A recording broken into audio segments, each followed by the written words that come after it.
y muy bienvenidos a este congreso sobre los indígenas de Michoacán y la privatización de la tierra en los libros de Hijuelas, siglo XIX y siglo XX. Mi nombre es Matthew Butler, soy el coordinador de este evento con otros colegas que pronto voy a introducir. En unos momentos damos inicio al evento. Primero quisiera darles una muy cordial bienvenida a todas las personas que nos acompañan de diversas partes del mundo y agradecerles su presencia. Realmente nos ha sorprendido y de manera agradable la respuesta que han hecho a este evento. Como vemos, bueno, voy a mostrarles un pequeño gráfico mientras la gente vaya entrando. Como vemos, tenemos un montón de personas registradas. A la fecha estamos a 270 personas. Como pueden ver, son personas de todos lados, de México sobre todo, también de Estados Unidos y muchos otros países de Europa. Tenemos personas que nos acompañan de Italia, Reino Unido, Noruega, Francia, Portugal y muchos lados. Y también personas que nos acompañan desde América Central, de Salvador, de Puerto Rico, de Colombia, de Brasil, creo que hasta Chile. Tenemos varias personas y Brasil y Uruguay. Entonces, muy bienvenidos a todo el mundo y damos una especial bienvenida a las personas que representan a diversas organizaciones purépechas. La Casa de la Cultura Cumanchicua Mimichicuara, Cuaniscuayirani, que es Estudios del Pueblo Purépecha, y la Universidad Intercultural Indígena de Michoacán. Este congreso, que en algún momento quisimos celebrarlo en Morelia, finalmente no pudimos por razón de la pandemia, pero es la etapa culminante de un proyecto que remonta hace varios años. En 2015, varios colegas solicitamos una beca que nos permitió digitalizar durante 2 años la colección de las hijuelas. Las hijuelas, para quienes no sepan, son las escrituras que recibieron los indígenas a la hora de dividir sus tierras y repartirlos generalmente a finales del siglo XIX. En su conjunto es una colección de 90,000 páginas que contiene muchas solicitudes, padrones, reconocimientos de linderos, leyes, tal y como podemos mostrar en el curso de este evento. Y los invito cordialmente a quienes tengan interés a conocer más el proyecto, de visitar la página de la Biblioteca Británica, que es el anfitrión de toda la colección que hemos digitalizado. Esa es una fotografía obviamente de las personas que participaron en dicho proyecto. Aquí pueden ver todos los archivos, donde dice ver archivos del proyecto. Ahí está disponible toda la colección de hijuelas digitalizada. Y pueden ver también un mapa interactivo donde vemos las ubicaciones de todas las comunidades que presentaron hijuelas en el siglo XIX. Es una herramienta muy buena y un archivo formidable que hemos puesto a la disposición de ustedes. Ojalá puedan visitarlo y disfrutarlo. Tal vez la parte más bonita de este proyecto ha sido el hecho de que ha generado una propia comunidad. Es desde el inicio un proyecto muy interconectado, involucra instituciones de 3 países, entre archivos, bibliotecas, universidades y centros de investigación: Estados Unidos, México, Reino Unido, y representa además un esfuerzo de investigación e historiográfico de parte de los 20 historiadores que presentarán sus trabajos el día de hoy, mañana y sábado. Por último, el proyecto representa el compromiso de crear un patrimonio archivístico compartido para poder hacer historias en común mediante la digitalización de archivos y su proyección más allá del archivo. En un momento voy a dar la palabra a los directores o representantes de las 4 instituciones que hicieron posible este evento, que son Lilas Benson Colecciones y Estudios Latinoamericanos de la Universidad de Texas en Austin, el CIESAS, la Facultad de Historia de la Universidad Michoacana y el Colegio de Michoacán. No me queda más antes que agradecerles sinceramente a todos aquellos que forman el común de este proyecto y de la conferencia, y repartir algunas hijuelas de aprecio en nombre propio y de mis demás colaboradores. En primer lugar, quisiera agradecerle a la Biblioteca Británica, British Library, y la Fundación Arcadia por apoyar este proyecto generosamente desde el inicio, en la etapa de digitalización. Merece un reconocimiento especial Jodie Butterworth, que es la directora del programa Archivos en Peligro Endangered Archives Program. Enseguida les agradezco al licenciado Ulises Romero y al doctor Víctor Manuel Pérez Talavera del Archivo General e Histórico del Poder Ejecutivo de Michoacán, quienes abrieron su archivo al proyecto y nos prestaron todo el apoyo posible desde el principio. Jodie y Víctor creo que están con nosotros y como es de costumbre, pues les invito a darles un aplauso virtual para darles el reconocimiento y agradecimiento por su apoyo. Merecen también una mención especial 5 personas jóvenes. En primer lugar, las 4 estudiantes egresadas de la licenciatura de Historia de la Universidad Michoacana, quienes durante 2 años laboraron en el Palacio de Gobierno de Morelia en las actividades de digitalización y la composición de metadatos. Son Rocío Verduzco, Yolanda Castillo, Marlene Alvarado y Sujei Miranda. También pues, les damos un aplauso virtual. Asimismo, agradezco a John Erard, su estudiante del programa de historia de aquí en Austin, quien hizo el mapa que acaban de ver en la página de la Biblioteca Británica y es administrador de este evento. Para los 5 pues estamos muy agradecidos.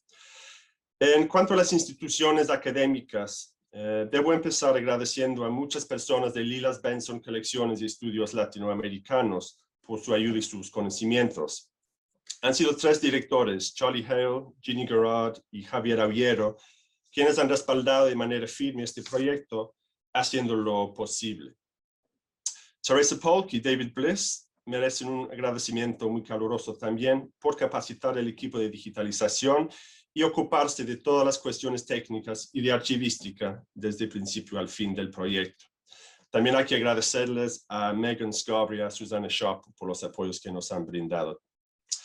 Asimismo, quisiera darle las gracias al CIESAS, Unidad Ciudad de México sobre todo, por colaborar en la coadministración del proyecto con la UT, a la Facultad de Historia de la Universidad Michoacana por contribuir a su capital humano y al Colegio de Michoacán también por apoyar el evento y por su colaboración a futuro junto con las 3 instituciones mencionadas en lo que será la parte final y editorial de este proyecto.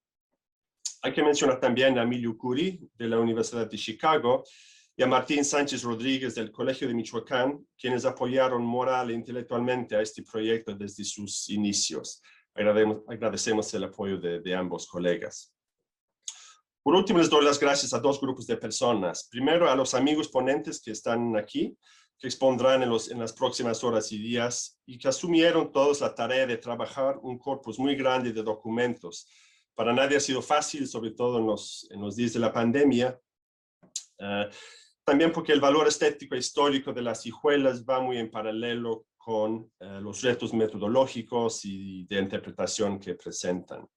Así que les quiero agradecer a todos mis compañeros de mesa su gran esfuerzo y su fidelidad a un proyecto que ha tardado varios años en madurarse, así como por los trabajos que van a presentar en los próximos momentos.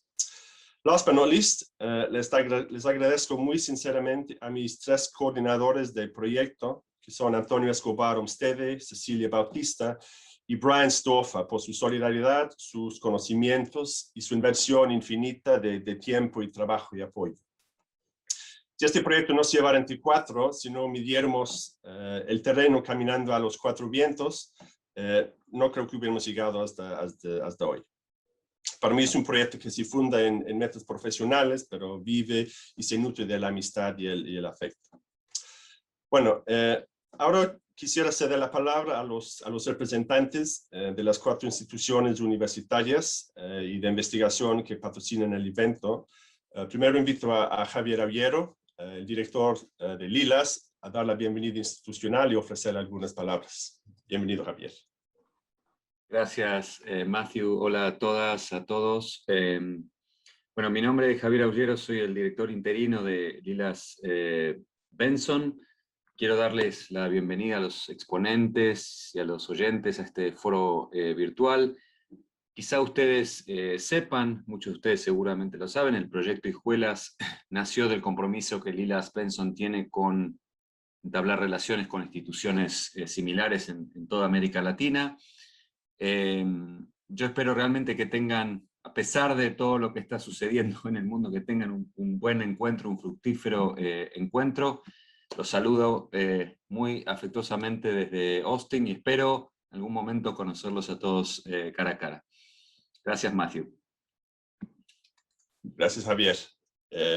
Bueno, también contamos con la presencia del doctor Carlos Macías Ricard, el director del CIESAS, a quien también invito a dar unas palabras de inauguración. Muchas gracias, Matthew. Muy buenos días a todas y a todos. Saludamos desde la Ciudad de México y con mucho gusto a quienes asisten y asistirán este jueves, viernes y sábado 20, 21 y 22 al coloquio internacional que estará centrado en los procesos de privatización de las tierras indígenas en los libros de Hijuelas de Michoacán durante los siglos XIX y XX. Este coloquio es fruto de una esmerada organización, como vemos, en la que participan, por un lado, el Instituto de Estudios Latinoamericanos, Lozano Long, de la Universidad de Texas en Austin, LILAS por sus siglas, y bueno, lo acompaña la Facultad de Historia de la Universidad Michoacana, además del Colegio de Michoacán, y desde luego nuestro Centro de Investigaciones y Estudios Superiores en Antropología Social, el CIESAS. Especialmente nos complace felicitar y acompañar a los coordinadores de este coloquio, el doctor Matthew Butler, y a nuestro colega del CIESAS, el doctor Antonio Escobar, quien además coordina en CIESAS el programa de Sistemas de Información Geográfica para Ciencias Sociales y Humanidades, llamado PROSIG.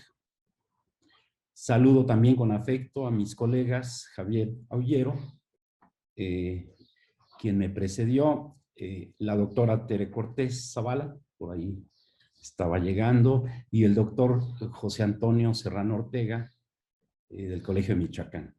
En primera instancia, consideramos justo reconocer que los antecedentes de este coloquio se remiten a una propuesta planteada por los coordinadores y las instituciones que participan ahora ante la Biblioteca Británica en el 2015, 6 años, más de 5, con el propósito de obtener un apoyo para impulsar el programa llamado Archivos en Peligro, como ha mencionado Matthew. Con el financiamiento de la Biblioteca Británica se pudo iniciar en noviembre del 16 este proceso de digitalización de 194 libros de Hijuelas que se encuentran resguardados en el Archivo General e Histórico del Poder Ejecutivo en Michoacán. Este proyecto estuvo coordinado por el profesor Butler y contó con la colaboración, como hemos señalado, de un gran equipo adscrito pues, a la Universidad Michoacana, al LILAS mismo, al Archivo General Histórico, al CIESAS y desde luego a la Biblioteca de Origen, la Biblioteca Británica, con el apoyo.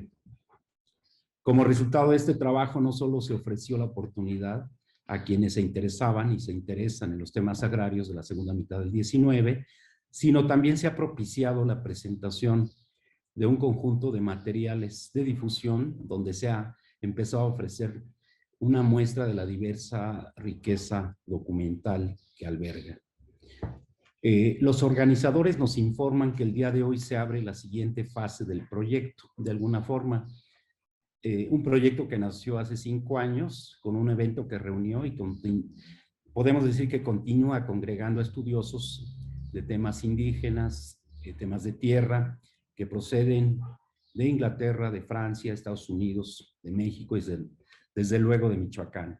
Y como sabemos, los tiempos actuales nos han obligado a adoptar la modalidad virtual, la modalidad presente, y sin embargo es de reconocer que esta modalidad también abre la posibilidad de contar en estos días con poco más de 100, 150 asistentes virtuales, alternados de diversas partes de México, Sudamérica y otras partes del mundo.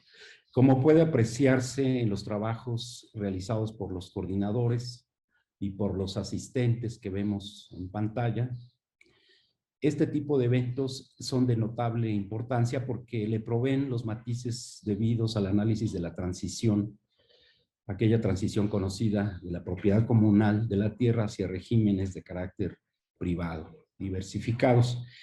El programa anticipa debates de alto interés que de hecho pueden hacerse extensivos, y eso es lo importante también, hacia otros procesos simultáneos en el país o con procesos paralelos en otras regiones. Apreciamos enfoques que abordan el espacio territorial, ambiental y económico, que nos remiten a emplazamientos geográficos y territoriales con gran utilidad para la perspectiva comparativa de los distritos michoacanos del 19 con distritos o partidos de otros estados de nuestro país. En suma, deseamos el mejor resultado en este desarrollo del coloquio y expresamos nuestro entusiasmo y visión positiva a nombre de CIESAS por este efecto positivo, efecto estimulante que tiene el evento en amplios círculos académicos. Queremos reconocer en todo caso el esfuerzo sostenido que han desplegado los coordinadores, las alianzas institucionales que ellos mismos han animado a través de estos últimos años y desde luego por nuestra parte ratificar el compromiso del CIESAS por seguir participando en el núcleo de trabajo que promueve este evento y los que seguramente vendrán más adelante. Muchas gracias, Mateo. Muchas gracias, Carlos. Ahora paso el micrófono a la doctora María Teresa Cortés Zavala, que es la directora de la Facultad de Historia de la Universidad Michoacana. Buenos días y bienvenida. Muchas gracias. Una disculpa por haber llegado un poquito tarde. Pues yo quiero sumarme a los parabienes para el inicio de este congreso. A través de la Facultad de Historia, la Universidad Michoacana de San Nicolás de Hidalgo, pues le da la bienvenida a todos los y todas los participantes en el Congreso Internacional, los indígenas de Michoacán y la privatización de la tierra en los libros de hijuelas del siglo XIX y XX. Estamos muy contentos y agradecidos con los organizadores del evento, con los coordinadores del proyecto, por habernos escogido como una de las instituciones, sedes y mucho más en estos tiempos de pandemia, en donde necesitamos con mayor fuerza estrechar los lazos académicos y hermanar nuestros esfuerzos con otros académicos e instituciones del país y del extranjero para continuar con nuestras tareas de docencia, de investigación, en un diálogo abierto, franco, que nos ayude a explicar con mayores elementos el proceso de desintegración de la propiedad comunal conforme a las teorías del liberalismo económico que trastocó las tradiciones comunitarias de los pueblos de Michoacán, pero que también tiene que ver con el desarrollo del capitalismo, cómo se ha dado el desarrollo del capitalismo. El trabajo que durante los próximos días se realizará sobre el reparto de tierras, producto de los maravillosos fondos documentales que guarda el Archivo Histórico del Poder Ejecutivo de Michoacán en el ramo de hijuelas, sin duda se sumará a la serie de productos derivados del proyecto de digitalización, conservación de la memoria indígena, de la privatización de la tierra en México, financiado por la Biblioteca Británica en su programa EAP 931. Estoy convencida de que este diálogo y este trabajo que se abrirá en los próximos días también contribuirá a la apertura de nuevos campos y enfoques de análisis sobre los cambios y transformaciones de la propiedad comunal a la propiedad privada. Bienvenidos a todos nuevamente y espero realmente que el trabajo que en los próximos días realicen se vea armonizado en futuras publicaciones. Por nuestra parte, al igual como lo ha mencionado el doctor Carlos Macías, estamos en la disposición de continuar colaborando con una empresa tan importante como la que se ha realizado por los coordinadores de este proyecto y espero que en las publicaciones que resulten de este congreso y de las actividades que se están haciendo alrededor del mismo, esté el sello de nuestra universidad, tanto de la Facultad de Historia como de la participación del Instituto de Investigaciones Históricos. Bienvenidos a todos. Muchas gracias por darme la palabra. Gracias, doctora. Y bueno, para concluir las palabras de inauguración, le invito a hablar a Luis Arioja, que va a hablar en nombre del Colegio de Michoacán. ¿Qué tal, Matthew? Muy buenos días a todos. Buenos días a las autoridades de la Universidad de Texas, de la Universidad Michoacana, al director de CIESAS, Carlos Macías, al personal de la Biblioteca Británica. Bueno, en representación de las autoridades del Colegio de Michoacán, primeramente comunicarles que es un placer para nuestra institución haber participado y sobre todo respaldar este tipo de proyectos e iniciativas, ¿sí? Especialmente porque el colegio ha estado estrechamente relacionado, primeramente desde su fundación y hasta hoy en día, con un grupo de especialistas en la historia del siglo XIX en México en general y sin duda en Michoacán en particular.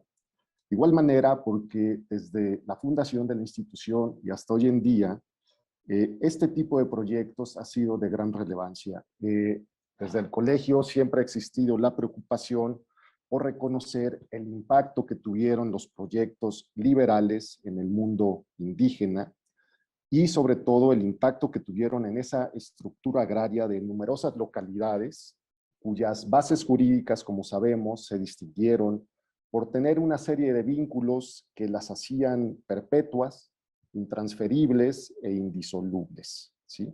Un proceso que creo, como ustedes lo van a retratar muy bien a lo largo de estas sesiones y como lo han referido algunos de ustedes en obras de gran trascendencia historiográfica, estamos ante un proceso de larguísima duración que probablemente tiene sus orígenes hacia mediados del siglo XVIII y hacia este periodo que ustedes están refiriendo y ahora concentrando su atención, muy probablemente es uno de los tantos puntos de llegada que alcanza este proyecto, uno de los tantos alcances que tiene en esta segunda mitad del siglo XIX.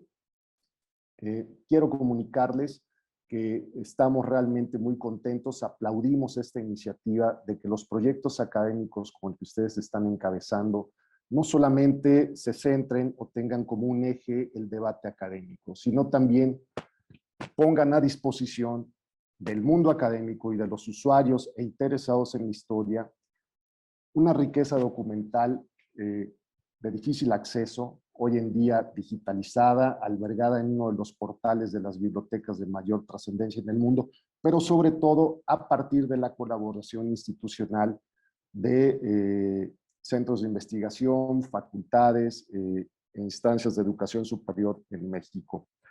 Quiero decirles a los coordinadores del proyecto, a los interesados y a los participantes en el mismo, que el Colegio de Michoacán está en la mejor disponibilidad de apoyar, ¿sí?, esta iniciativa, sobre todo cuando alcance su formato editorial, y de igual manera apoyar las diversas etapas y proyecciones que se puedan desprender de este tipo de proyectos. Enhorabuena, les deseo a nombre de esta institución una excelente jornada de trabajo y que realmente los objetivos que se han planteado los alcancen con todo el éxito posible. Que tengan muy buen día. Muchas gracias.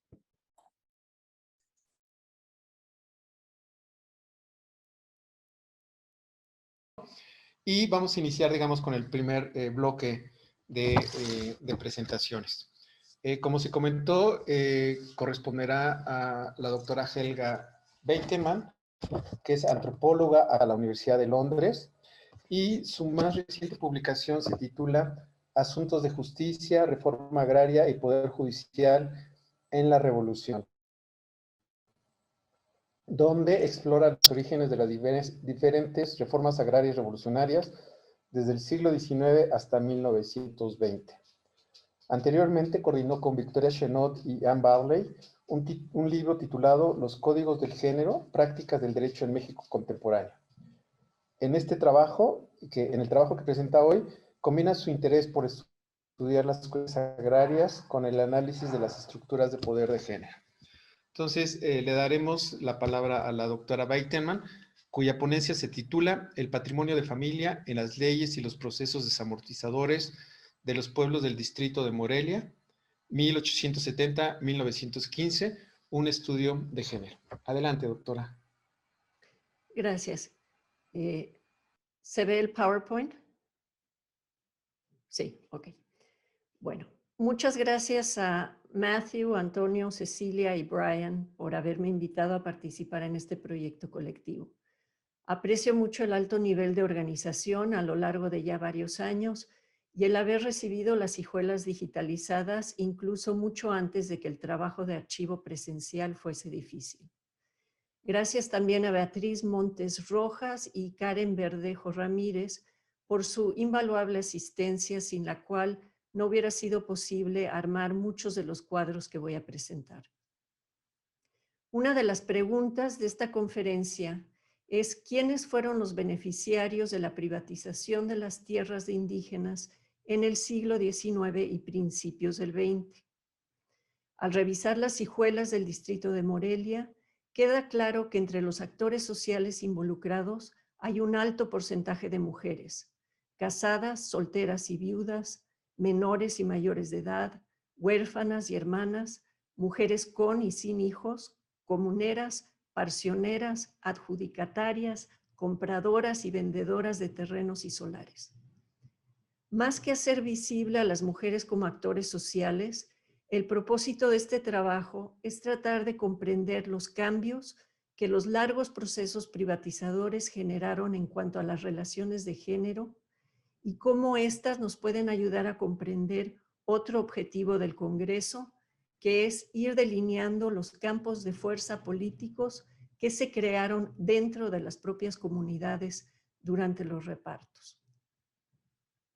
En 1990, Robert Knowlton explicaba que en los procesos de privatización de las tierras indígenas hubo un patrón común exigido por las leyes y reglamentos, pero con peculiaridades en cada caso. Veamos primero el patrón común exigido por las leyes en cuanto a las relaciones de género. Las leyes michoacanas de desamortización, a pesar de considerarse leyes liberales, se diferenciaban de la demás legislación liberal decimonónica en dos sentidos, la etnicidad y el género.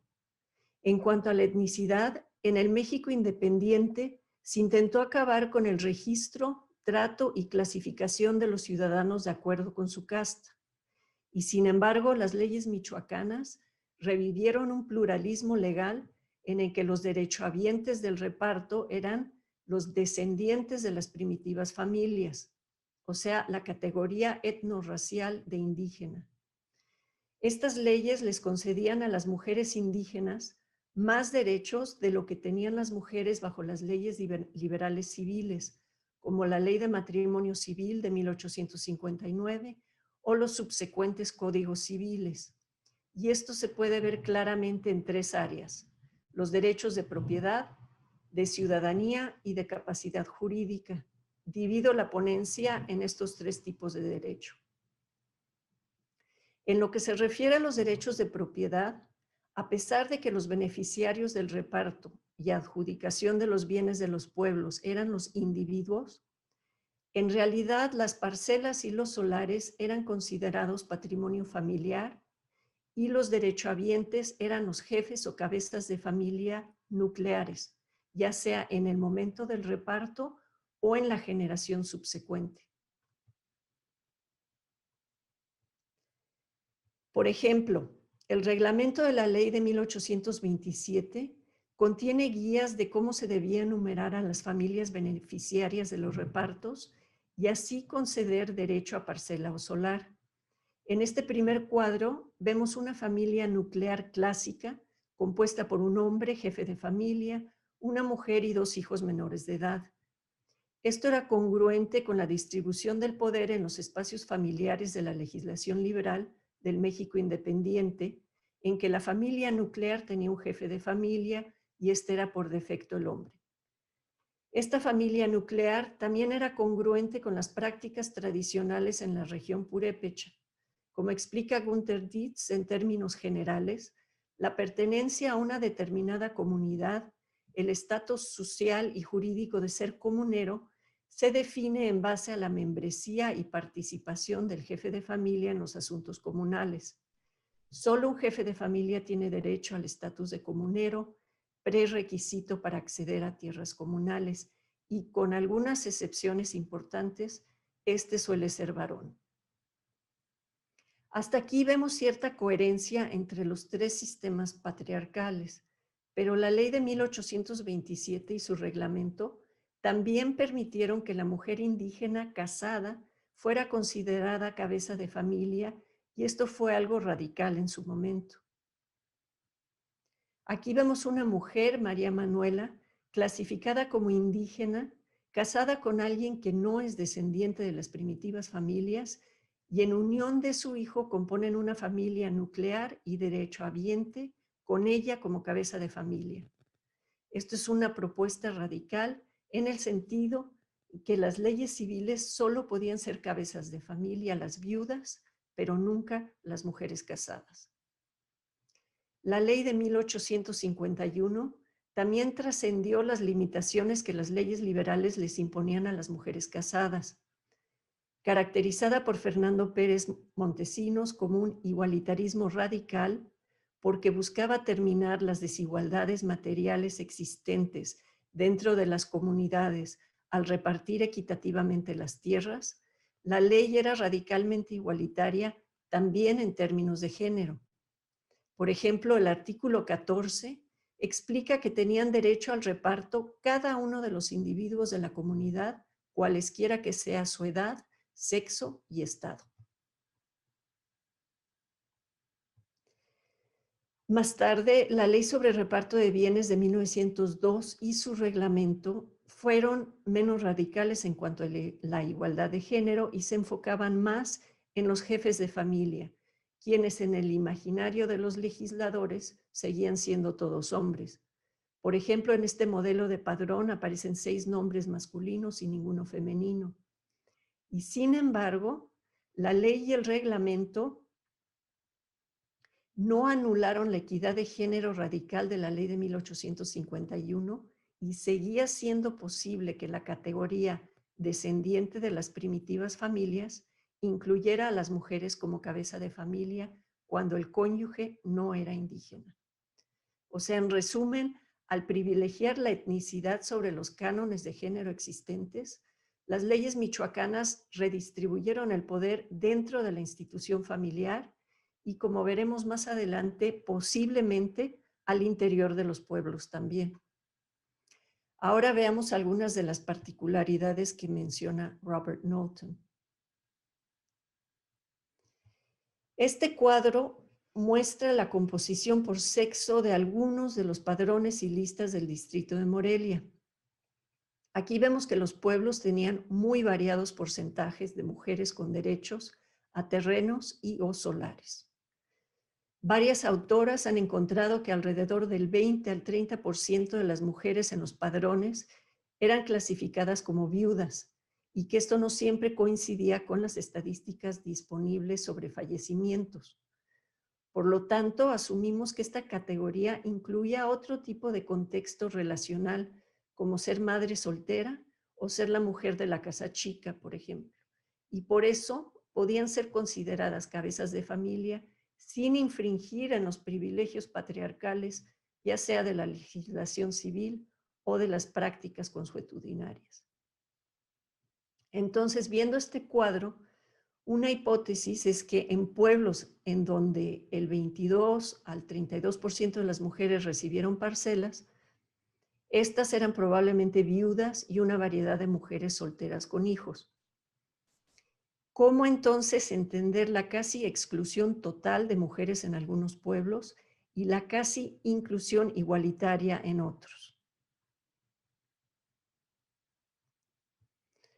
Hay padrones como el del reparto de Jerajuaro de 1885, en el que el 47% de los hombres y el 53% de las mujeres recibieron terrenos, lo cual es un perfecto ejemplo de la implementación del radicalismo igualitario de género de la ley de 1851.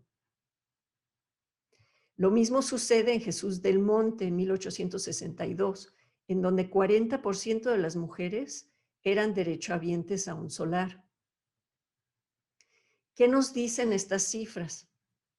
Como explica Pérez Montesinos, al menos en potencia, la ley de 1851 era una reforma profunda no solo de la propiedad, sino de la vida social, económica e inclusive política de las comunidades. Si nuestra intención es ir delineando los campos de fuerza políticos dentro de las propias comunidades y las definiciones de comunidad que se gestionaban para dar o restringir el acceso a la tierra, sugiero que las grandes diferencias porcentuales entre los pueblos no son tanto un reflejo del empoderamiento individual o de la fuerza colectiva de las mujeres dentro de las comunidades, aunque hay excepciones importantes como lo veremos en la ponencia de Matthew Butler. Propongo que las grandes diferencias porcentuales son resultado de las negociaciones de poder al interior de las comunidades. El grupo dominante en su momento crea un pacto patriarcal, por falta de mejor término, o un acuerdo muchas veces implícito entre hombres de varias clases o grupos sociales en cuanto a quiénes considerar cabezas de familia. Parafraseando la propuesta de la conferencia, convenía incluir al mayor número posible de personas, incluyendo a las mujeres, para ampliar los padrones y destituir una élite agraria arraigada, o era mejor formalizar el estado de hecho para no incluir a más personas que pudieran cambiar el status quo. Como explicaba el secretario de Gobierno de Michoacán a los prefectos en 1901, deben presenciar la formación del padrón de todas las personas que tienen derecho a los bienes del pueblo, porque cualesquiera reclamaciones, ya sea por incluir a personas que no son descendientes de los que forman la excomunidad, ya por excluir a los indígenas, pueden resolverse en el acto, sujetándolas a votación de los indígenas. La mayoría decide cada asunto de esta naturaleza. La pregunta es cómo se formaban las mayorías en los diferentes pueblos. Los nuevos derechos de las mujeres indígenas en las leyes de desamortización también eran empleadas por los dirigentes cuando así les convenía. Como explica Romana Falcón, los líderes de los pueblos muchas veces invocaban los mismos paradigmas republicanos y liberales cuando estos les eran útiles. Por ejemplo, Juan Carlos Cortés Máximo describe cómo en Tarímbaro en 1883, cuando el grupo en el poder quiso denunciar abusos e irregularidades de la comisión repartidora, más de 400 indígenas elevaron un escrito al gobernador, entre otras cosas cuestionando que no había representación legítima de un número considerable de beneficiarios, como eran las mujeres y niños. Uno se pregunta si estaban demandando derechos de representación para las mujeres o si emplearon este requisito legal para robustecer sus argumentos ante el gobierno del Estado. El segundo tema de mi ponencia son los derechos de ciudadanía. Este cuadro muestra el porcentaje de mujeres y hombres que participaron en algún tipo de deliberación colectiva como juntas y asambleas, ya sea en presencia del presidente municipal, el juez de tenencia, el juez civil o el prefecto, o que firmaron solicitudes y peticiones colectivas dirigidas al gobernador. ¿Qué campos de fuerza políticos se crearon al interior de las comunidades para incluir la participación de las mujeres en unas y no en otras? El cuadro muestra que los porcentajes de participación femenina eran más altos cuando los líderes querían que el pueblo hablara con una sola voz. Por ejemplo, en las cartas de oposición a una autoridad del gobierno, cuando había problemas entre barrios o cuando se presentaban solicitudes y quejas al gobernador. Los porcentajes de participación femenina eran más bajos y a veces nulos en las asambleas locales. Las hijuelas de Chucándiro de 1883 son interesantes porque muestran que aunque un 45% de los derechohabientes en el reparto eran mujeres, ninguna fue incluida en la reunión con el presidente municipal para indicar si estaban de acuerdo con el reparto. En Capacho, en 1885, no hubo una sola mujer presente en el nombramiento del comisionado para el reparto, pero 3 años más tarde asistieron al salón del juzgado, y cito, la mayoría absoluta de los diversos parcioneros que así del sexo masculino como del femenino que figuran en el padrón del reparto. De un total de 203 individuos, 20% eran mujeres. En un estudio sobre la desamortización en Oaxaca, Francis Chazen López concluye que las mujeres que recibían parcelas en sus comunidades no obtuvieron igualdad política y la estructura patriarcal de la sociedad se mantuvo. En este caso existe la posibilidad de que el poder económico sí condujo a un concomitante poder político. Sin embargo, también es posible que, como en el caso de los derechos a parcela o a solar, el grupo en el poder decidía si les convenía o no incluir a las mujeres. El tercer y último tema de la ponencia son los derechos de petición y la capacidad jurídica. Hasta aquí he propuesto que el grupo en el poder empleaba los derechos de género para promover sus propios intereses, pero es posible que los procesos desamortizadores también hayan empoderado a las mujeres, por lo menos en cuanto a su capacidad jurídica. En las Hijuelas encontramos un porcentaje alto de mujeres indígenas participando en la vida pública fuera de la esfera local, asumiendo el derecho de petición, o sea, el derecho de presentar solicitudes a las autoridades administrativas y judiciales de la entidad. Intentaron resolver disputas sobre propiedades acudiendo a la Secretaría de Gobierno y presentaron quejas ante el prefecto y denuncias en el Juzgado Civil de Morelia, entre muchas otras gestiones. En las leyes liberales, nos explican las historiadoras, el vínculo matrimonial se encontraba fundado en una estructura patriarcal donde el varón era jurídicamente el único miembro de la familia reconocido para llevar a efecto cualquier asunto legal. La mujer, al momento de casarse, perdía gran parte de sus derechos, como el hecho de poder manejar sus propiedades, ya que sin licencia de su marido, ella no podía realizar ningún contrato. Cuando ésta quería realizar alguna transacción, se estipulaba que debía de contar con una licencia previa de su legítimo marido. Por ejemplo, Cintia Vargas Toledo, en su estudio sobre el archivo de notarías de Morelia en el siglo XIX, encontró que solo las mujeres libres, o sea, no sujetas a la potestad marital, no sujetas a la patria potestad del padre y no sujetas a la tutela de algún varón, realizaban actividades de compraventa con sus propios capitales o bienes y participaban abiertamente dentro del ámbito público. En contraste, las mujeres indígenas, al igual que los hombres, podían manejar sus propiedades sin tener que comprobar su estado civil. Por ejemplo, la Ley 57 de 1902 prohibió la venta de parcelas privatizadas antes de 4 años, al menos de que obtuviesen licencia del gobierno del estado.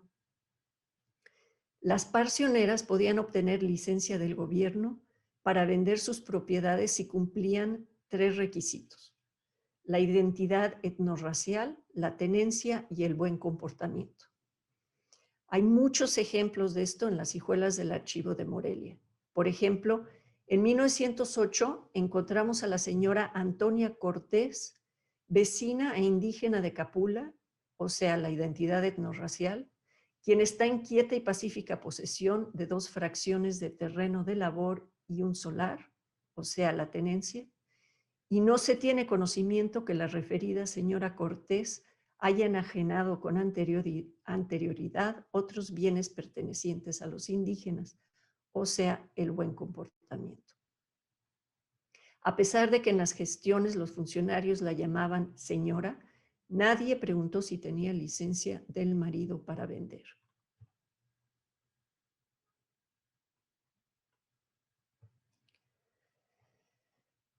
Del análisis de las hijuelas de Capula podemos apreciar que del total de los individuos que pidieron permiso de enajenar terrenos entre 1904 y 1909, un 34% eran mujeres.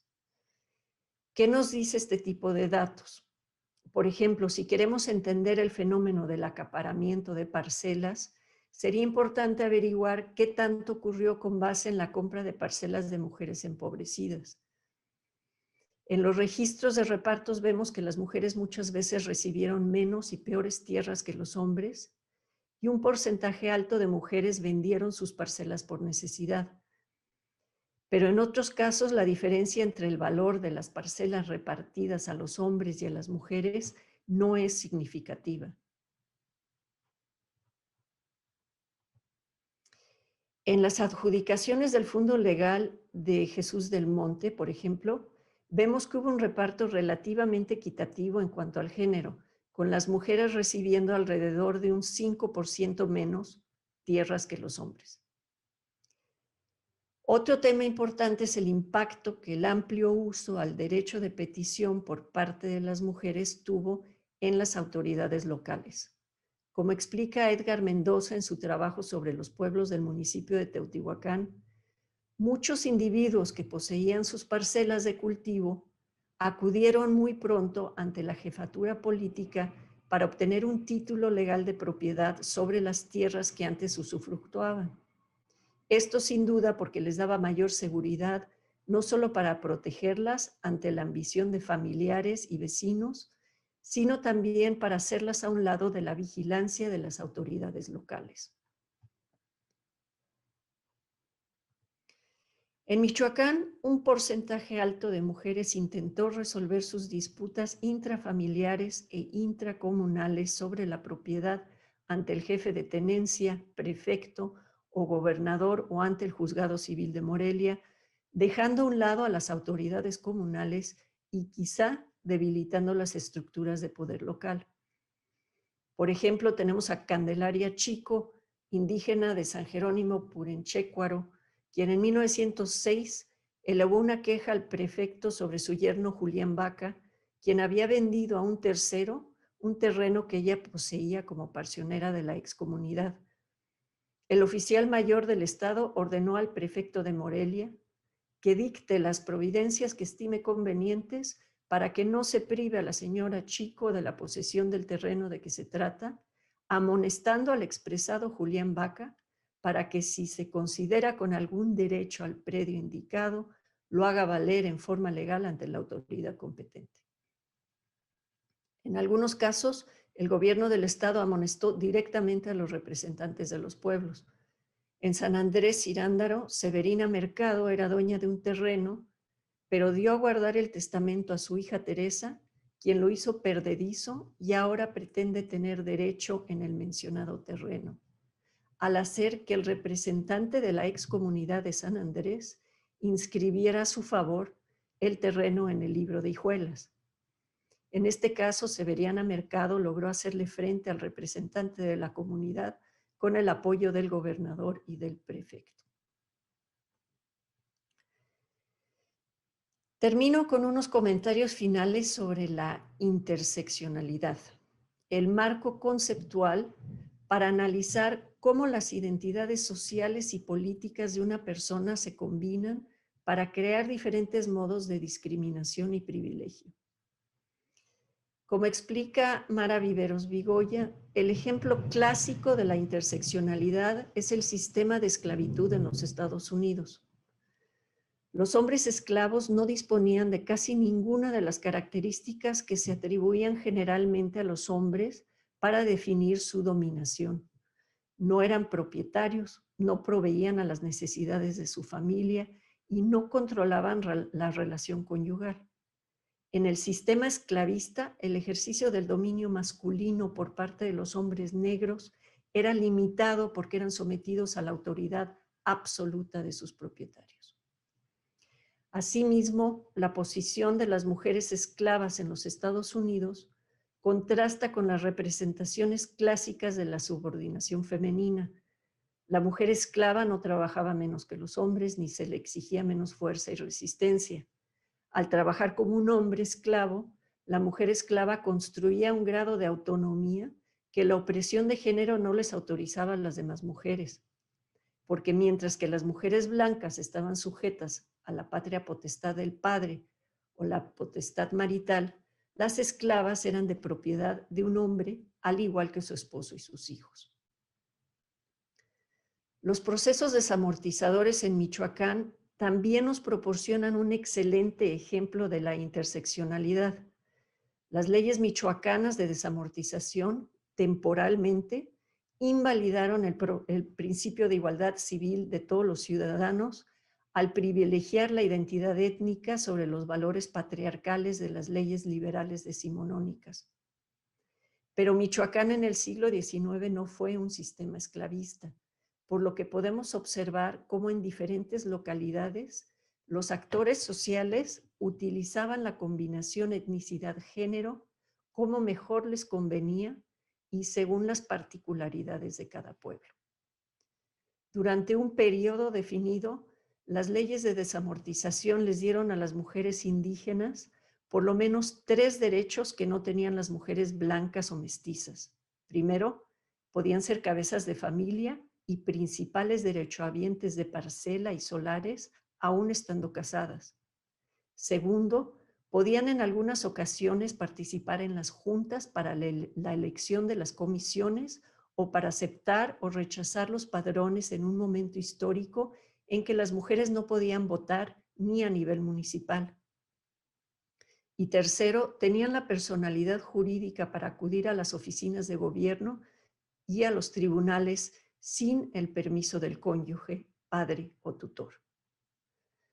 Como resultado de esta personalidad jurídica temporal que tantas mujeres indígenas aprovecharon, es posible que hayan jugado un papel en alterar los campos de fuerza políticos en sus comunidades, uno de los temas centrales de esta conferencia.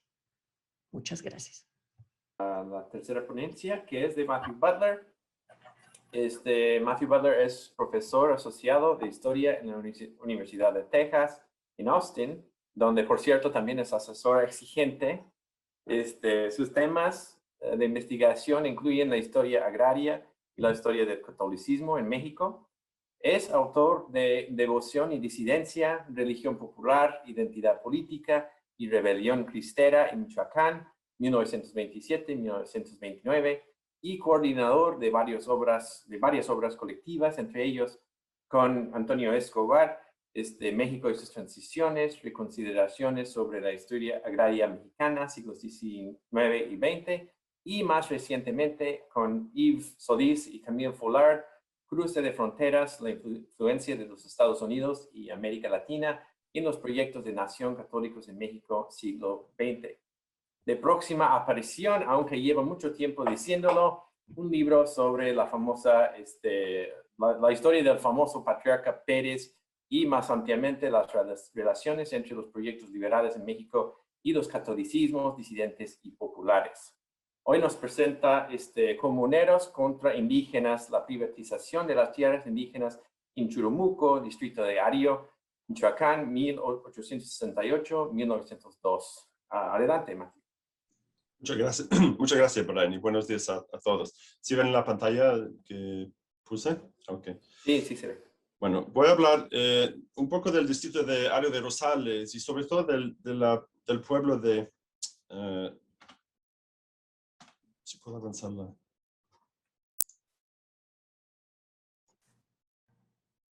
El pueblo de Churumuco, si me deja avanzar el PowerPoint. Bueno, eso porque los pueblos de Ario Rosales eran 5, muchos eran extintos o trasladados, Nuevo Urecho, sin agua. Entonces la documentación más rica es del caso de Churumuco, y creo que es un caso muy interesante. El pueblo tampoco existe el día de hoy, como pueden ver en la imagen. Es un pueblo que fue inundado en los 60 para crear la presa del Infiernillo, la presa Adolfo López Mateos. Pero bueno, nomás para justificar un poco la selección de tema. En enero de 1887, Juan Camacho y Telésforo López, dueños del rancho El Naranjo en la tenencia de Churumuco, levantaron una queja en la prefectura de Ario. Camacho era indígena principal y López era ranchero avecindado. Denunciaron que indígenas del pueblo de Churumuco invadieron su tierra y cortaron cascalote. Llamaron al encargado del orden, apresaron a los rebeldes, pero de inmediato el jefe de policía en Churumuco, Ciriaco Arroyo, los puso en libertad y en la noche volvieron los indígenas en mayor número, gritando que los bienes de la comunidad volvían a ser de su propiedad y amenazando a los dueños. Quemaron árboles, pastos, cercas, y bueno, el prefecto fue y 15 días después volvió con un acuerdo de reos quejándose de los revoltosos que eran los indígenas de Churumuco. Al mismo tiempo aplaudió el apoyo que recibió del coronel Pío V, el coronel Pío V Huato, vecino del municipio colindante de Cuahuayutla en Guerrero, cuyos hombres auxiliaron. No obstante esta ayuda, el prefecto dijo que no pudo aprender a todos los culpables por haberse fugado algunos, entre ellos el secretario del jefe de policía, y ser otros en mayor parte mujeres. Este tumulto se ha interpretado como clara resistencia comunalista frente a la modernización, solo que los elementos analíticos bajo la lupa vuelven discordes. Está la división del pueblo por clases y facciones, están las complicadas relaciones y redes políticas que unen a ciertas facciones locales con la burocracia estatal y la burocracia pueblerina. Está la accidentada distribución de tierras entre Michoacán y Guerrero que también complican la historia. Y sobre todo está la alta participación femenina, que es el tema de mi ponencia. Y pregunto, si el significado del reparto variaba de acuerdo con cosas tan básicas, género y clase, ¿dónde pues estaba la comunidad? Más bien, estos cabos sueltos nos remiten a una idea muy inestable del pueblo, como serie de conceptos de sí mismo que se imponen, se alteran a través del tiempo, que se pelean, que siempre está en disputa todo. El reparto liberal en Churumuco causó un conflicto intercomunitario para decidir qué y quiénes eran la comunidad. De acuerdo con la literatura clásica, es una lucha muy contradictoria. No acabó con el orden comunal, lo reprodujo, adecuándolo al régimen republicano. Además, fue esta adaptación la que profundizó las divisiones entre los indígenas. Hasta cierto punto, se repite la historia del pueblo dividido que nos cuenta Emilio Curí, solo que en Churumuco el elemento original no estaba en lo estrictamente económico, ya que sus comunes eran flacos y áridos, son 30,000 hectáreas de calor y espinas. Por otra parte, el recurso mineral que valía la pena, que era el cobre, nunca se explotó con mucha determinación en aquella época. Insisto que lo importante del caso está en la claridad con la que destaca la importancia del género como variable en el reparto. Durante el reparto, los principales que administraban el fondo legal y recaudaban las rentas de las fincas traspasaron su poder a otro régimen legal. Asimismo, asignaron a hombres y mujeres terrenos de diferentes calidades y ubicaciones. Hubo pues un intento de golpe patriarcal. Recuerdo la frase de Helliger que nos hizo hace un par de días sobre el pacto patriarcal que mencionó en el distrito de Morelia. Se trataron a las indígenas como propietarios honorarios con la idea de vender sus lotes para liquidar los adeudos fiscales y administrativos asociados con el reparto. Y supongo que eso pasaba en muchos lugares, pero aquí el caso es sugerente porque revela que eso no sucedió sin una lucha campal en el seno de la comunidad, la cual nos deja entrever el mundo político de las indígenas del siglo XIX, que generalmente es uno de los discursos ocultos en la documentación de las hijuelas. Hay que tener cuidado para saber si se trata de un caso singular o de una documentación singular. Estamos viendo un expediente suelto, un caso sui generis, o si es algo que vemos documentado, pero que sucede en muchos lugares. También surgió una protagonista del que hablaré bastante, María Teresa Camacho. Entonces hay que preguntarnos si se reduce a un personaje excepcional. Ella sí era excepcional en ciertos aspectos, logró convertirse en la apoderada del pueblo, que es un poco descomunal en aquel entonces. Sin embargo, yo creo que dio poder, vocalizó los argumentos de una facción del pueblo donde se incorporaba la mayoría de las mujeres, aunque también muchos hombres, y los amplificó a tal punto que nosotros los historiadores podamos escucharlos. Otra cuestión es dónde situar el caso de Churumuco en la literatura sobre la propiedad femenina en los pueblos indígenas. Y de hecho, hay solo un debate en este campo, que es si el reparto dañó o perpetuó la propiedad de las mujeres como propietarias. Hay una escuela iniciada por Deborah Cantor que insiste que fue el régimen colonial que daba ciertas protecciones a las mujeres y que bajo la república se pierde.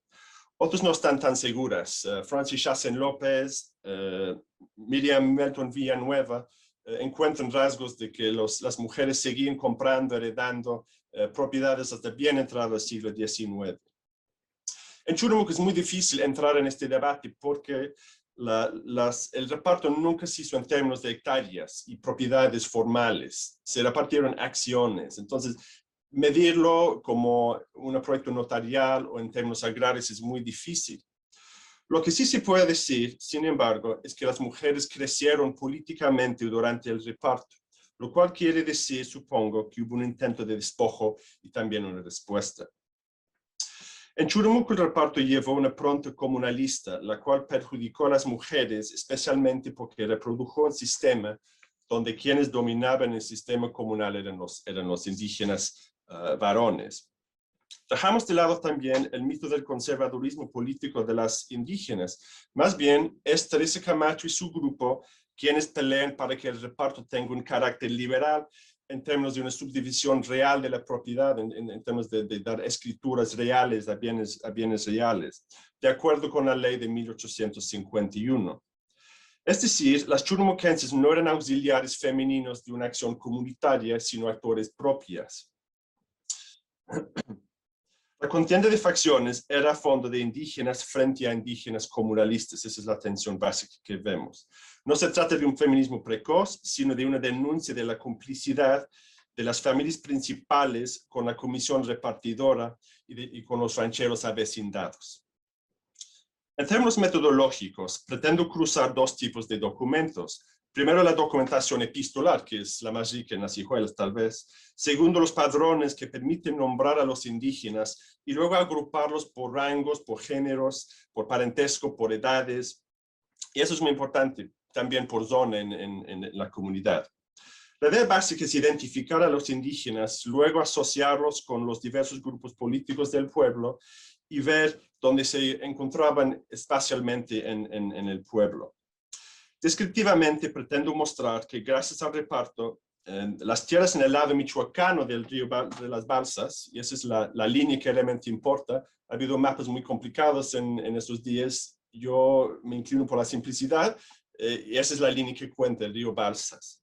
Pero bueno, al lado norte del río Balsas, lo que voy a sugerir es que se iba reconcentrando la propiedad en manos de los varones indígenas y las familias principales. Y aquí al sur, en Coahuayutla y en esta parte del pueblo, son desproporcionalmente las mujeres que tienen ahí los derechos. Así se formalizó el doble dominio de los ex hacendados y arrendatarios que están aquí también en Guerrero y de las familias principales aquí en el lado michoacano. Como pueden ver, San Pedro Churumuco se ubicaba en el altiplano central y la depresión del río Balsas. Es tan caliente que hasta las iguanas lloran, es el pueblo más cálido de Michoacán en muchas versiones. Por sus suelos arenosos, la vegetación es escasa y pobre, predominando árboles como el cascalote, que es un huizache local más o menos. El pueblo es viejo, se menciona en la relación de Michoacán, tiene su auge tal vez en la época colonial, cuando es uno de los pocos pueblos michoacanos que cuenta con el fondo legal completo.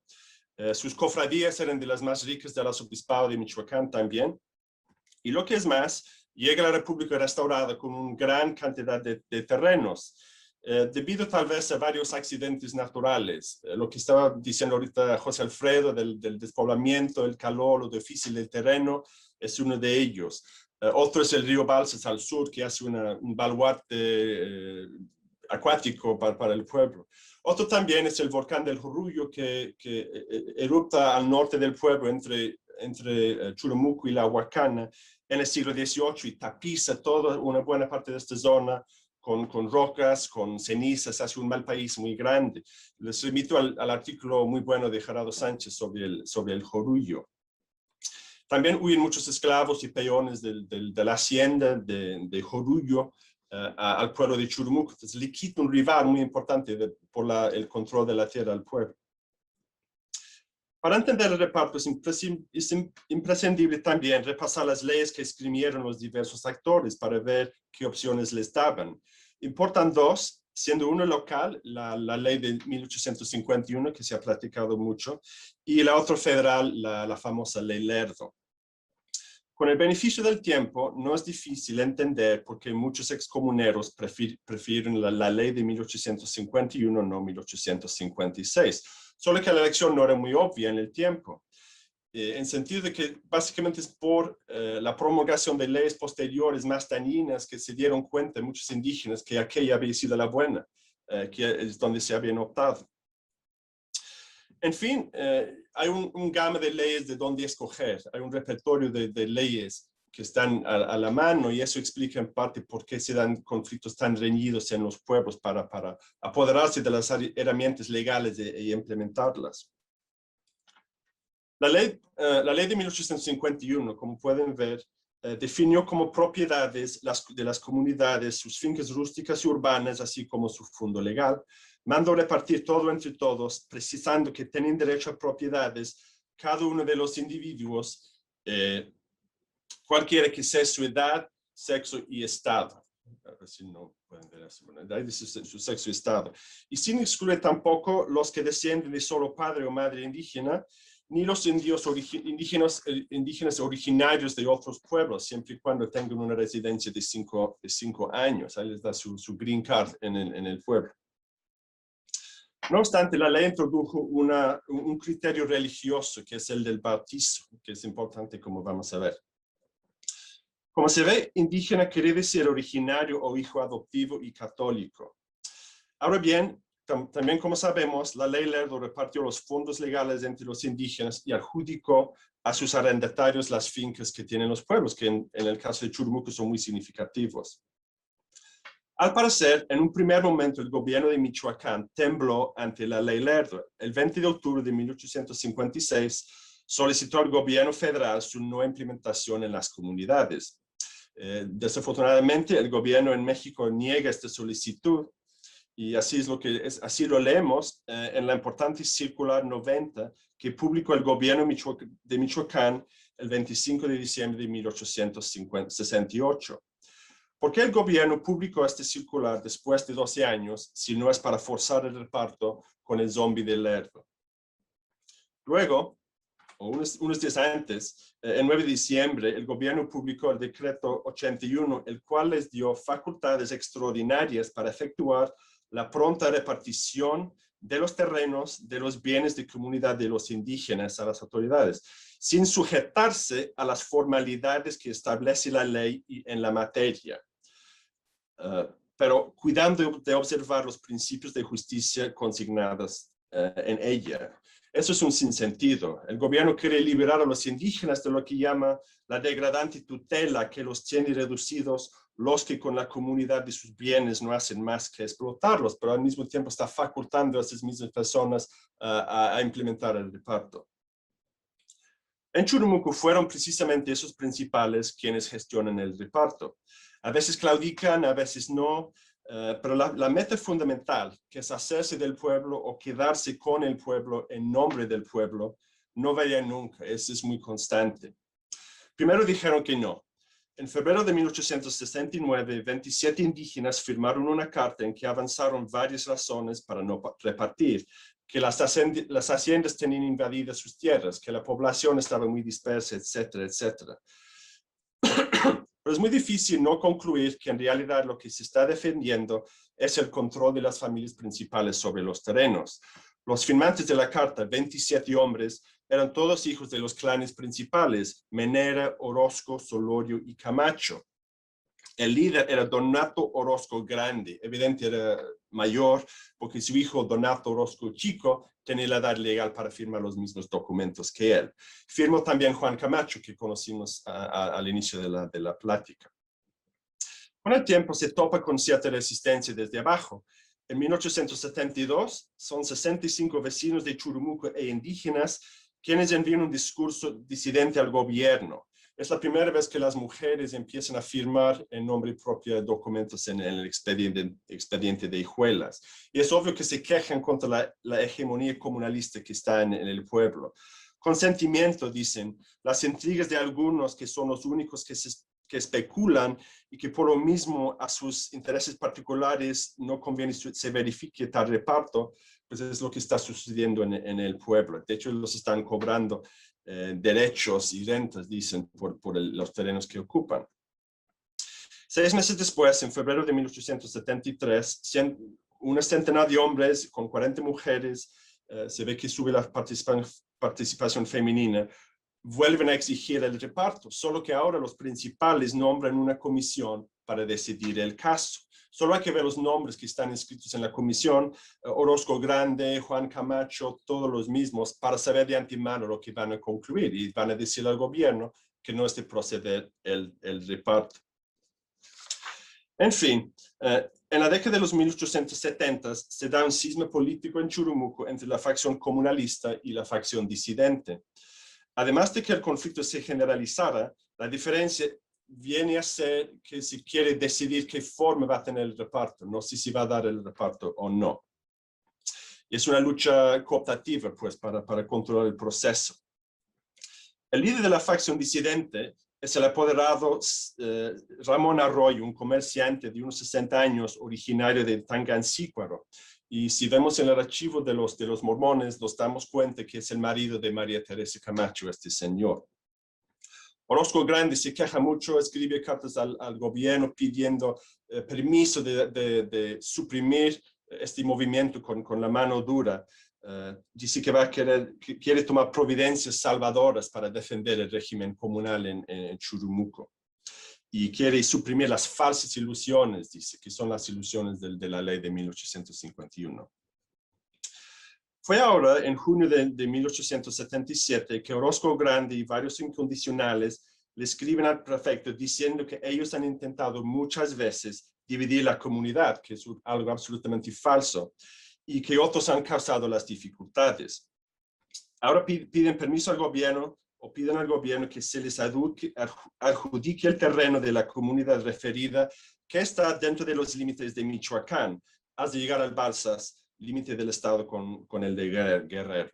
Ahora no esconde sus planes reales. Imponer a los indígenas se nos reconozca como únicos dueños del referido terreno. A finales de 1877, a sugerencia de Orozco Chico, el gobierno nombra la comisión repartidora, que son todos foráneos. El gobierno arregla con el de Guerrero el reconocimiento de linderos en Guerrero, en Coahuayutla, y la comisión llega al pueblo en mayo de 1878 con una escolta, pues ya saben que lo que van a hacer no va a ser popular. Ahí proceden a incorporar a varios miembros locales adicionales, y no les van a sorprender cuando digo que son Orozco Chico como defensor de los ausentes, Juan Camacho como apoderado y varios otros que ya hemos conocido.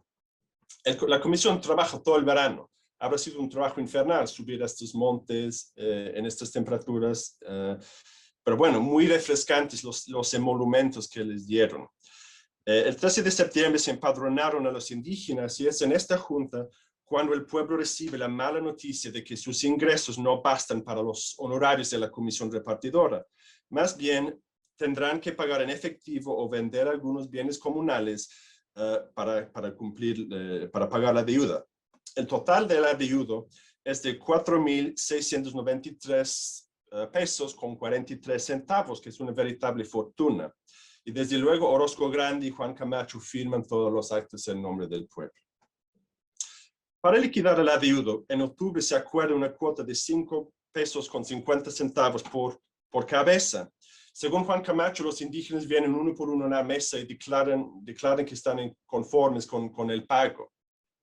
Y se exentúan a unos 200 de los más pobres, pero se ve a fondo lo que están haciendo. Están pidiendo una cuota en el momento de que hacen entrega de las hijuelas. Están cobrando una especie de derecho de piso, por decirlo en otras palabras, a partir de la cuenta que presentan la comisión repartidora.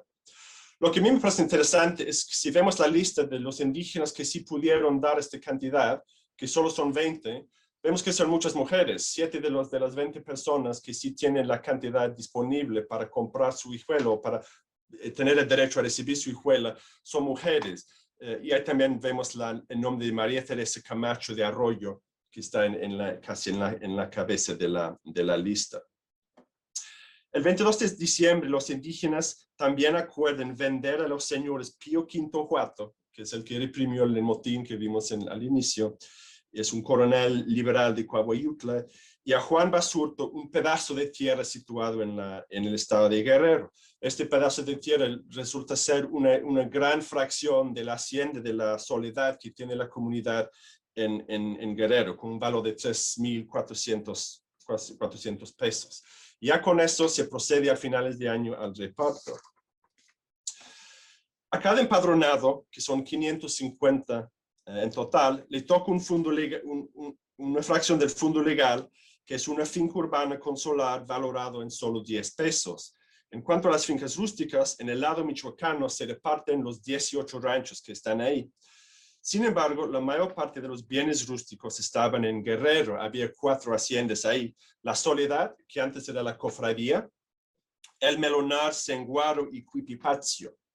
Esas fincas valían en total 50,000 pesos más o menos, por lo que cada indígena va a recibir una porción que vale 91 pesos, además de su solar de 10 pesos. El gran problema es que nunca se miden las fracciones. Solo los linderos de las propiedades, las haciendas y ranchos mencionados, que comprenden cierta cantidad de las fracciones.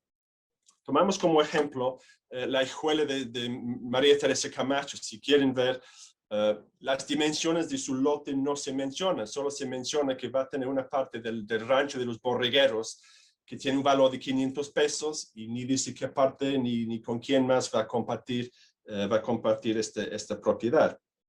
Tratándose de acciones, ningún excomunero puede exigir ningún derecho como propietario porque nadie sabe qué parcela realmente le toca.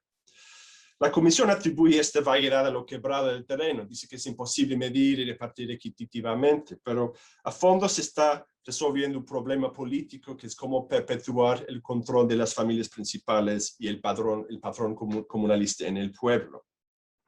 Eso lo podemos ver si cruzamos los padrones con las hijuelas que se expidieron. Las hijuelas con número 1 hasta 180, que son el 30%, son acciones de la Soledad en Guerrero. Las que van desde 181 hasta 311, que es otro 24%, son de El Melonar, también en Guerrero. Y las que van desde 312 hasta 377 son de Cuipipacio, el 12%, o también en Guerrero. Es decir, 377 de los indígenas empadronados, que es el 69%, reciben una hijuela al lado guerrerense del Balsas, y menos de un tercio recibe terreno en Michoacán. Si cruzamos eso con el perfil de género, es más sugerente aún.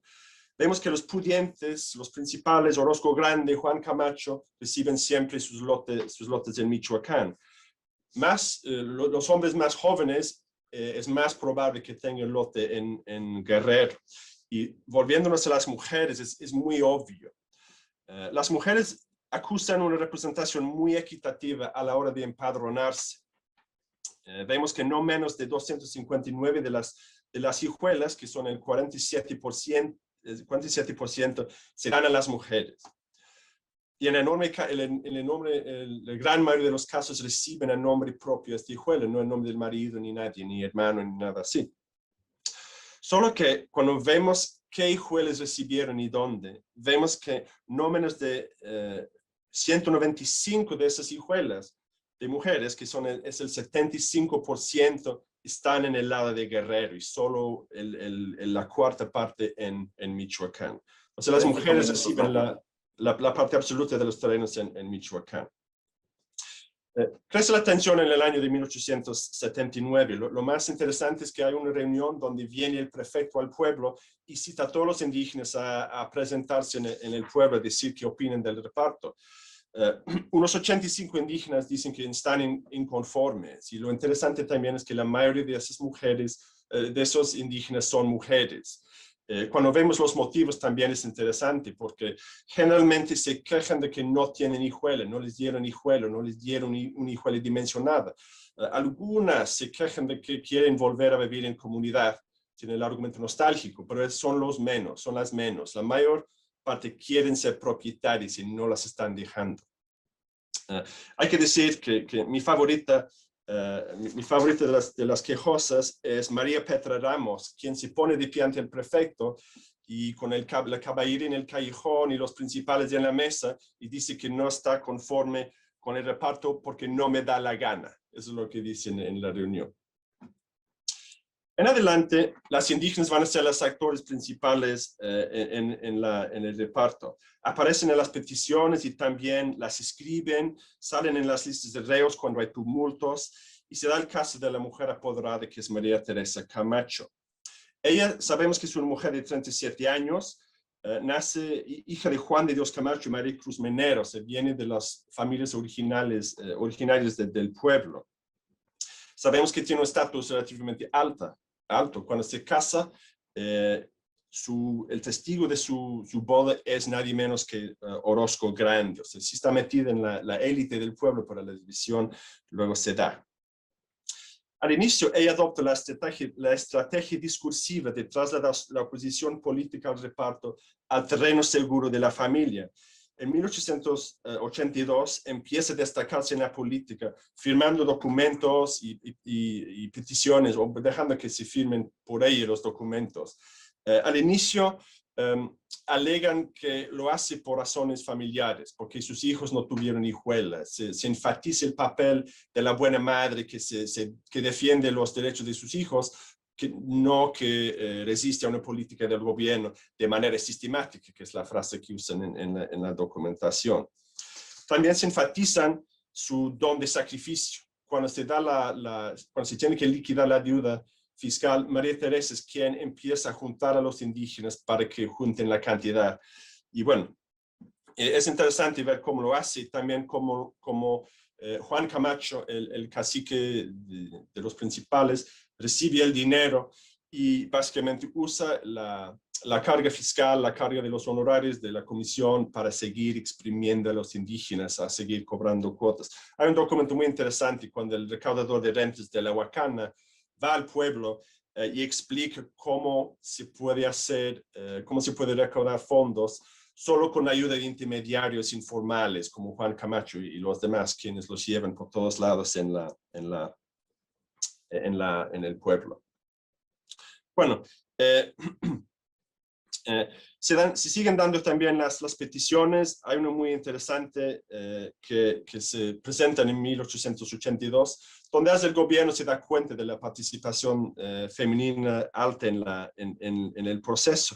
Un oficial en el gobierno escribe en el margen con lápiz que son 442 nombres que ya protestan contra el reparto, de las cuales 227 son mujeres, o sea, más de la mitad. Ya me está acabando el tiempo, entonces voy a pasar a un documento final y leer un poco, porque sí vale la pena mucho este documento, donde en 1884 María Teresa escribe al gobernador, y es impresionante el tono que asume con él. Esta superior resolución, dice, el gobierno acaba de confirmar el reparto en el Congreso, y dice que para resolver los problemas va a ampliar el padrón, van a repartir ejidos que no se repartieron, todo menos rehacer el reparto, de acuerdo con la ley de 1851. Y Camacho dice, esta superior resolución se apoyó en los inexactos y, permíteseme decirlo, falsos y apasionados informes que se le dieron. Se está regañando el gobernador en su carta, diciendo que se procedió a extender documentos fraudulentos, que se continuó la comunidad o el uso común entre los partícipes de esos ranchos, y que los principales están acotando en uso de su derecho a su gusto por falta de linderos y medidas marcados en los títulos todo lo que quieren, y que el pueblo está pagando el precio. Pero noto cómo usa la palabra comunidad como régimen de usos más que en otro sentido. O sea, la común quiere decir el régimen comunal dominado por los principales. A estas alturas ya se defiende como apoderada, como habla en nombre del pueblo, ya no invoca el papel de la madre, habla directo al gobierno, directo al poder con este tipo de lenguaje. Y bueno, sigue su participación hasta finales de la década. Tristemente muere en 1899, curiosamente es el 25 de junio, que es el aniversario de la ley Lerdo, cuando muere. Es sepultada en foso común. Obviamente no prosperó debajo del nuevo régimen, y obviamente hoy yace debajo de las aguas del infiernillo. En conclusión, ser indígena y ser comunalista no es la misma cosa. Si comunalismo es régimen, no ontología, eso nos debería hacer reflexionar sobre los intereses y jerarquías que lo reivindican y a quienes sirve a fondo. Además de repensar a aquel indígena moderno, aún saturado de alteridad, que hace de las prácticas comunalistas y los discursos de nación un sincretismo nuevo y misterioso. En Churumuco, en 1878, se logró adecuar el sistema comunalista al marco liberal, pero el resultado básico no fue conformar un sujeto indígena nuevo, sino consolidar el poder de los grandes, los de siempre, sobre las tierras del común repartimiento, y ceder ahora legalmente la posesión de los propios arrendatarios y rancheros. Para defender el orden comunal, los indígenas principales hicieron cosas absolutamente contradictorias. Primero buscaron frenar el reparto diciendo que el pueblo no tenía tierra, era muy pobre. Luego, cuando lograron repartir según la ley de 1856, dando acciones no lotes, la tierra no parecía no tener fin. Así cooptaron el proceso, zonificando a los accionistas con el beneplácito del gobierno, de acuerdo con una jerarquía social muy evidente con matices fuertes de género, de rango y de clase. Para algunos, el cambio era más legal que agrario, en sentido de que sus tierras no cambiaron realmente de manos, sino solo de código. Por otra parte, fue notoria la expulsión de mujeres e indígenas jóvenes y pobres de las tierras más codiciadas del centro hacia las afueras de la comunidad, y con ella la recomposición de una comunidad que era comunalista en la teoría, pero estratificada y concéntrica en la realidad. Estas maniobras explican también el apego que tuvo entre muchos indígenas, en particular las mujeres, el liberalismo igualitario de 1851. Se ha hablado mucho del liberalismo popular de los indígenas, pero no mucho del liberalismo femenino. Está clara la preferencia de muchos indígenas por la ley de reparto del 51. Claro también que participaron con nuevos bríos en la política del reparto de las mujeres desde 1878, no en honor a un feminismo precoz y anacrónico, sino porque podían entender las leyes como cualquier y ver que el reparto tal cual para nada les favorecía. El caso es fascinante en la medida que enseña cómo el reparto afectó a las mujeres y también cómo intentaron influir en el proceso ellas, como derechohabientes y ciudadanas no portadoras de tradiciones místicas. En Churumuco, el reparto desmintió cualquier noción de comunidad y se vivió esencialmente como conflicto intracomunitario. La posibilidad de un arreglo más incluyente y equitativo que les quitara poder a los pudientes fue cancelada, pero la lucha durante los primeros 3 lustros del porfiriato fue, eso sí, descomunal. Muchas gracias.